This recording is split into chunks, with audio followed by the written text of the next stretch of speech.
reka tubasuhuze cyane kandi tubifurize gukomeza kugira igitondo cyiza mwese mwahisemo gukurikira amakuru yacu ya Igika TV Rwanda. Tuba twagarutse ngo tukugezeho amakuru abaramutse muri iki gitondo. Reka tubibutse ko uyu munsi turi tariki ya 15 z'ukwezi kwa gatatu umwaka wa 2025. Ukwezi kukaba kwamaze kugera mu cya kabiri, ngira ngo abafata gashahara ku itariki 15 avance sur salaire bashobora kugenda bakaba batsa ababosi bakaba bagira utwo baba bahaye kugira ngo iminsi ikomeze kugenda neza, ndetse izi mpera z'icyumweru azikomeze kubaryohera. Abo mu majyaruguru y'igihugu, amajyepfo, iburasirazuba, iburengero bwaryo, mwese tuba twabateye akamo kandi tubabwira ko muri abagaciro cyane kuba mukurikira ano makuru yacu. Amakuru turamukanye kuri uno munsi ni amakuru ababaje cyane, aho umukozi wo mu rugo yishe mugenzi we amuteye icyuma, noneho baza kumwegera bashaka kumubaza uko byagenze n'impamvu yabikoze, nabo agashaka kubateragura icyuma. Umupolisi wari aho hafi agahita amurasa mu cyico, agahita yitaba Imana. N'umuhungu wari umukozi wo mu rugo ruherereye mu murenge wa Masaka mu karere ka Kicukiro, aho yishe mugenzi we bakoranaga w'umukobwa amuteye icyuma.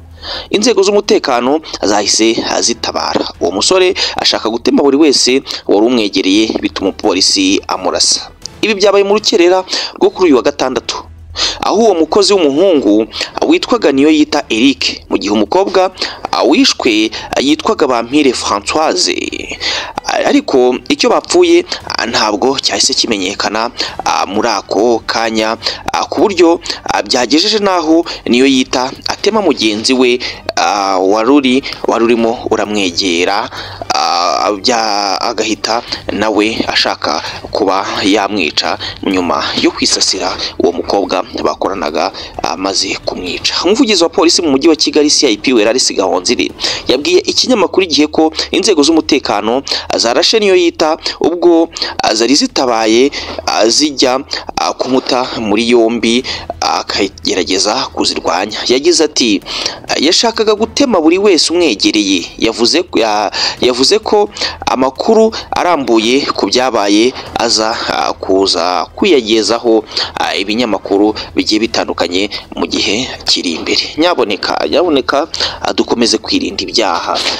Uwo mukozi washakaga gutema abantu bageragezaga kumubaza uko byagenze, nyuma yahise yicwa bitewe no kuba atashakaga kuva ku izima yemere kuba yanahanwa. Mu by'ukuri yahise araswa. Kuba yarashwe ni ibintu we ubwe yikururiye, kuko yashakaga kuba yatemagura abo bantu bose, kandi yagakwiye kuba yajyanwa muri gereza akaba yahabwa igihano, cyangwa se bakagenza icyaha bakareba impamvu nyirizina yaba yateye kuba yishe uwo mugenzi we bakoranaga muri urwo rugo. Uwo mukobwa reka tuvuge tuti Imana ikomeze kumuha iruhuko ridashira ndetse imutuze aheza. Naho twebwe twitwa Igika TV Rwanda,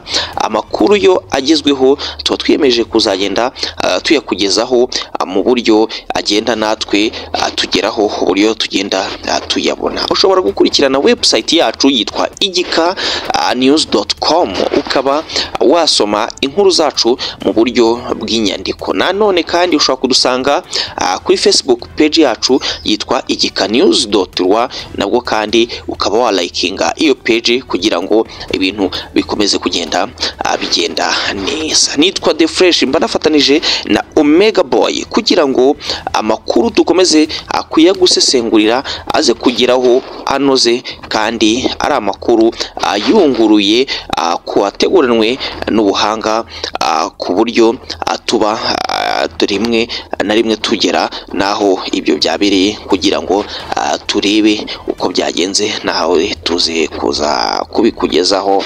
Kandi subscribe, kandi nanone niba wakunze inkuru zacu ushobora kuzisangiza bagenzi bawe kugira ngo ibintu bikomeze kugenda bigenda neza.